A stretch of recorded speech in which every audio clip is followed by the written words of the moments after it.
Assalamualaikum warahmatullahi wabarakatuh.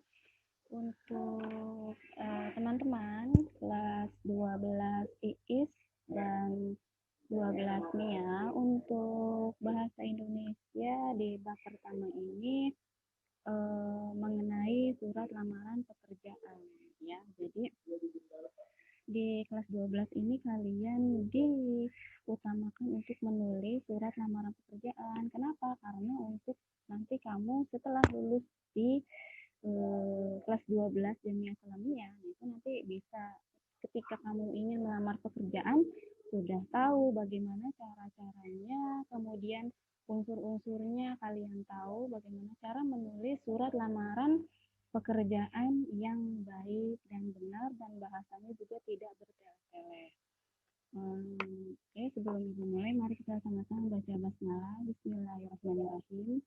Kemudian di sini ada materi ya atau PPT mengenai surat lamaran pekerjaan, bisa dilihat.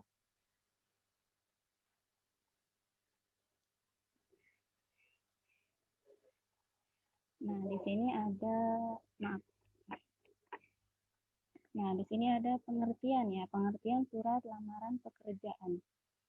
Bisa kalian baca juga. Di sini ada surat lamaran pekerjaan adalah surat dari seseorang yang memerlukan pekerjaan kepada orang atau pejabat yang dapat memberikan pekerjaan atau jabatan. Jadi surat lamaran pekerjaan ini kita yang membuat surat. Untuk apa sih? Untuk memberikan pekerjaan atau jabatan di instansi atau di tempat-tempat lainnya. Kemudian melalui surat lamaran, pelamar meminta agar ia diberi pekerjaan. Surat lamaran pekerjaan biasanya bersifat formal atau resmi. Misalnya, surat untuk melamar pekerjaan menjadi karyawan atau jabatan tertentu sesuai dengan iklan yang ditawarkan. Jadi sekali lagi untuk surat lamaran pekerjaan ini bersifat formal atau resmi. Jadi tidak main-main untuk membuat surat pekerjaan. Kemudian untuk membuat surat lamaran pekerjaan ini sesuai iklan ya, sesuai iklan yang ditawarkan. Kemudian jabatannya apa yang dibutuhkan, kemudian pekerjaannya apa, apakah jadi karyawan atau jabatan yang lain, gitu ya. Kemudian dalam hal ini pelamar dalam surat lamaran perlu menyebutkan sumber lamaran tersebut pada paragraf pembuka. Jika lamaran itu tidak berdasarkan pada sumber, tentu tidak diperlukan penyebutan sumber pada alinea pembuka. Jadi harus jelas ini sumbernya dari mana, ya. Kemudian nah, di sini ada jenis-jenis surat lamaran pekerjaan ya. Ada dua ya. Yang pertama, surat lamaran pekerjaan yang digabungkan dengan riwayat hidup. Kemudian yang kedua, ada surat lamaran yang dipisahkan dari riwayat hidup. Ini ada dua jenis ya. Jadi nanti kalau ketika kalian membuat surat lamaran pekerjaan ini harus tahu mana yang akan digunakan, apakah yang bagian A atau yang bagian B. Jadi di sini kalau yang A, surat lamaran pekerjaannya digabungkan dengan riwayat hidup, nah itu semuanya ada. Misalnya isinya digabung semuanya, ada riwayat hidup, kemudian ada termasuk isi surat ya, kemudian caranya disebut model gabungan, jadi semuanya digabung, persyaratannya semua sumber dari mana ini digabung ya untuk yang bagian A. Namun untuk yang bagian B, surat lamaran yang dipisahkan dari riwayat hidup, nah ini sebetulnya banyak yang menggunakan seperti ini. Misalnya gini, dalam cara ini, riwayat hidup merupakan lampiran dan cara ini disebut model terpisah. Dalam praktek pemakaian yang banyak dipakai adalah model terpisah. Jadi ini yang lebih banyak digunakan oleh para orang pencari kerja atau digemari oleh pencari kerja. Kenapa? Karena Kalau menggunakan surat lamaran yang dipisah ini mungkin lebih simpel dilihatnya. Kenapa? Karena untuk bagian pertama ini hanya bagian surat lamaran pekerjaan. Kemudian kertas selanjutnya, nah itu untuk riwayat hidup, kemudian lampiran-lampiran seperti KTP, kemudian ijazah, fotokopi ijazah, foto, nah itu dipisah. Jadi ini lebih lebih enak menggunakan yang dipisah karena bacanya lebih lebih lebih enak dibaca ketimbang yang digabung. Kalau digabung penuh kelihatannya, gitu ya. Jadi ini perbedaannya ya. Jadi kalau yang digabung semuanya surat lamaran, kemudian digabung dengan riwayat hidup. Kalau untuk yang dipisah, nah berarti surat lamarannya dan riwayat hidup beserta lampiran, ya beserta lampiran itu juga dipisah, gitu ya. Kemudian lanjut unsur-unsur penting surat lamaran pekerjaan. Surat lamaran yang baik sekurang-kurangnya mempunyai ciri-ciri yang mempunyai bentuk yang menarik, mempunyai bahasa yang menarik, menggambarkan kemampuan pelamar tepat pada sasaran, ya. Jadi maksudnya bentuk yang menarik. Jadi kalau membuat surat lamaran itu misalnya sudah di print, itu tidak boleh lecek, ya. Jadi harus rapi. Kemudian tulisannya juga harus rapi. Bahasanya juga menarik, yang tadi Ibu bilang tidak bertele-tele, simpel, jelas, namun padat. Kemudian menggambarkan kemampuan pelajar, misalnya kamu mampu di bidang apa, ya udah kamu salurkan di situ. Kemudian tepat pada sasarannya, misalnya kamu ingin kamu mampu di bidang misalnya di bagian guru, ya. Nah, kemudian kamu mampu berbahasa Inggris misalnya, nah itu tepat pada sasarannya. Kamu mampu untuk melamar sebagai guru bahasa Inggris, gitu ya. Nah itu namanya tepat pada sasaran. Kemudian hal-hal yang harus dicantumkan dalam surat lamaran pekerjaan agar tercapai tujuan pembuatannya diantaranya, yang A, menyebutkan sumber lamaran, yang B, identifikasi diri lengkap dari pelamar, C, posisi yang dikehendak, D, riwayat pendidikan, E, riwayat pekerjaan, F, kemampuan lain yang dimiliki, kemudian G, referensi. Nah, ini yang dicantumkan, ya, yang dicantumkan di dalam surat lamaran pekerjaan. Nah, sumbernya ini kamu dapat dapat berita tentang lamaran ini dari mana, sumbernya dari mana. Nah, itu nanti kamu cantumkan, kalian cantumkan. Kemudian identifikasi diri lengkap dari pelamar. Nah, itu kayak riwayat hidup, ya, biodata. Kemudian posisi yang dikehendaki, dibutuhkan sebagai apa, yang penting harus tepat pada sasaran. Kemudian riwayat pendidikan, riwayatnya dari SD boleh, kemudian sampai pendidikan terakhir S1 atau S2, nah itu dicantumkan. Kemudian riwayat pekerjaan atau pengalaman pekerjaan, jika kalian belum ada, nah itu dikosongkan saja. Bila ada, nah kamu pengalaman bekerjanya itu di mana, di PT mana, gitu ya. Bila ada. Kemudian kemampuan lain yang dimiliki, nah itu bisa sertifikat, bisa kalian cantumkan di situ, ya kalau ada, ya. Kemudian referensi bila ada, dan selama memandang pihak pemberi referensi mempunyai pengaruh terhadap pengambilan keputusan. Nah, ini jika ada, kalau tidak ada boleh dikosongkan, ya. Kemudian lanjut. Nah, ini contoh sumber, ya. Sumber-sumber pekerjaan, sumber-sumber lamaran pekerjaan, diantaranya sumber lowongan pekerjaan tanpa sumber lowongan pekerjaan dari media tertentu, sumber lowongan pekerjaan dari referensi pihak tertentu. Misalnya bagian A tanpa sumber tertentu, dia jadi hanya sekedar mencari lowongan pekerjaan. Jadi dia nggak tahu sumber apa-apa, sumber dari siapapun. Nah ini nggak apa-apa, ini nggak apa-apa. Dia berarti hanya ingin mencari lowongan pekerjaan. Jadi dia tanpa sumber.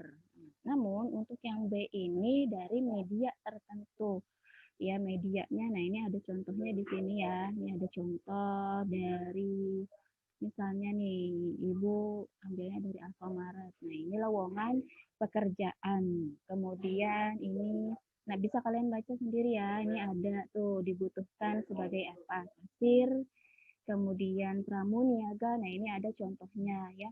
Kemudian di sini ada lagi lowongan kerja petugas sensus. Nah, ini ya. Jadi ada dua contoh ya. Kalau referensi pihak tertentu, pekerjaan dari referensi pihak tertentu, misalnya kamu dapat lowongan pekerjaan dari teman atau dari orang terdekat atau dari pihak tertentu, ini boleh ya. Jadi kalau ini dari media atau sumbernya ya, ini ada sumber, kemudian di sini ada referensi pihak, itu boleh dari siapa aja boleh gitu ya. Kemudian nah di sini ada bagian-bagian dalam surat lamaran pekerjaan, ada 1 sampai 8 ya. Kamu lihat di sini, 1, tempat dan tanggal pembuatan surat lamaran. Itu tempatnya kapan, kemudian tanggalnya ya. Dalam pembuatannya harus sesuai ya. Jadi sesuai sama kalian buatnya itu hari apa gitu ya.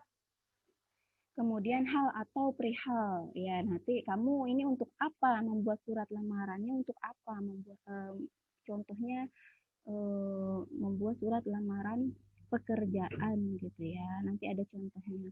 Kemudian 3, lampiran berkas ya. Nanti lampirannya apa saja, nanti ada contoh.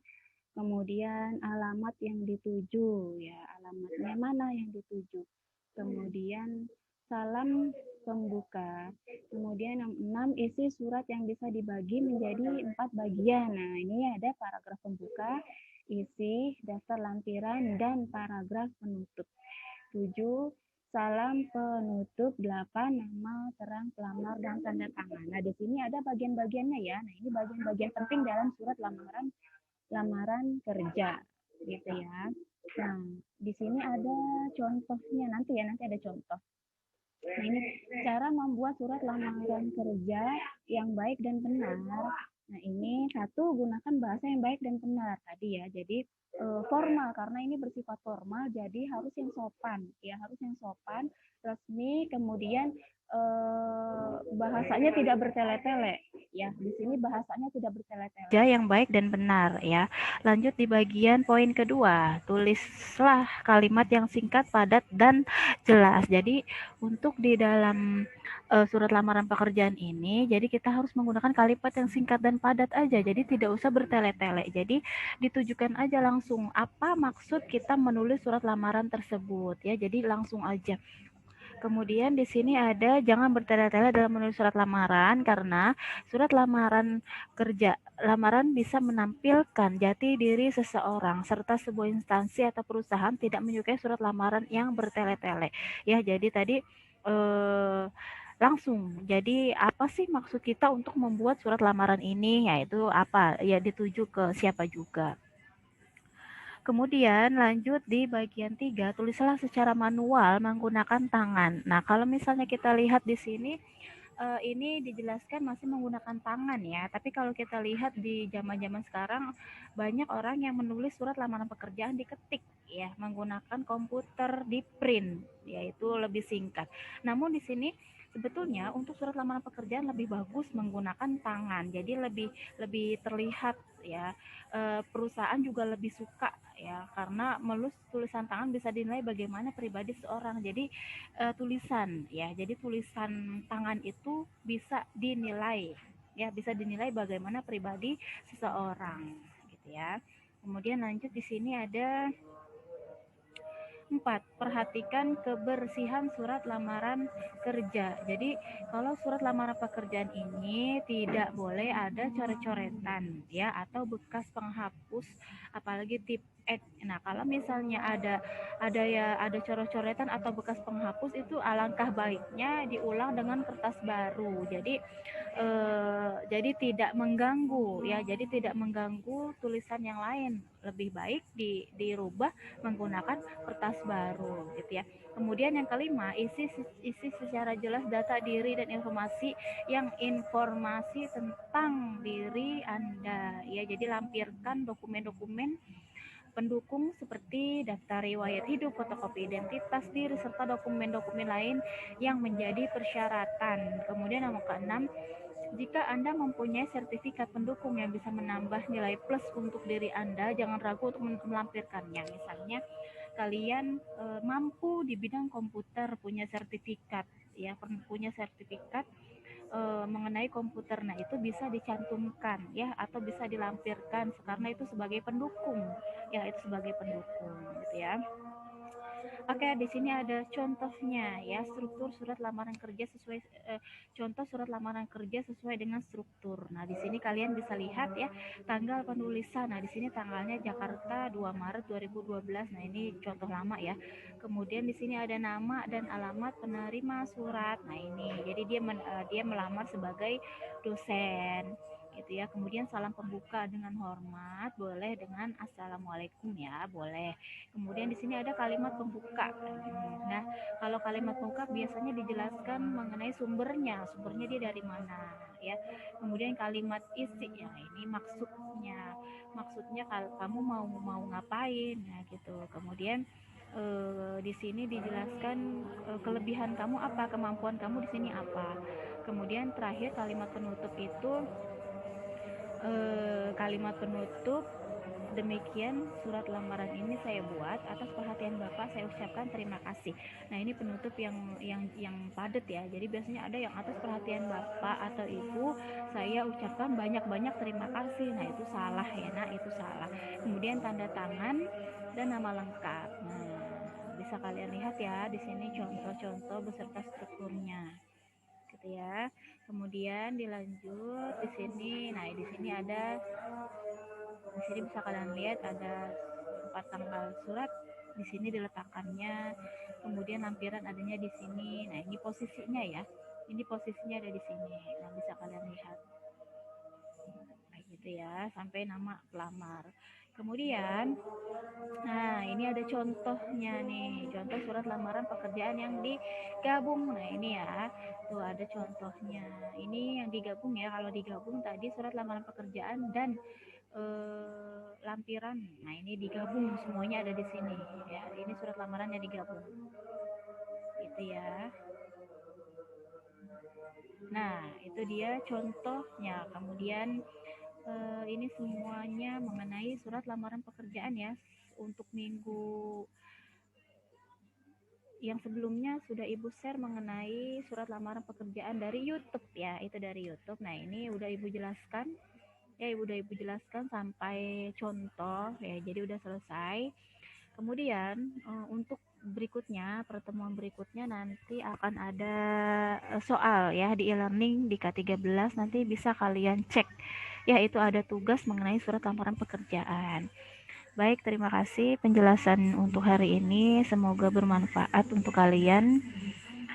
Semoga bisa dipahami juga ya. Sekian, Assalamualaikum warahmatullahi wabarakatuh.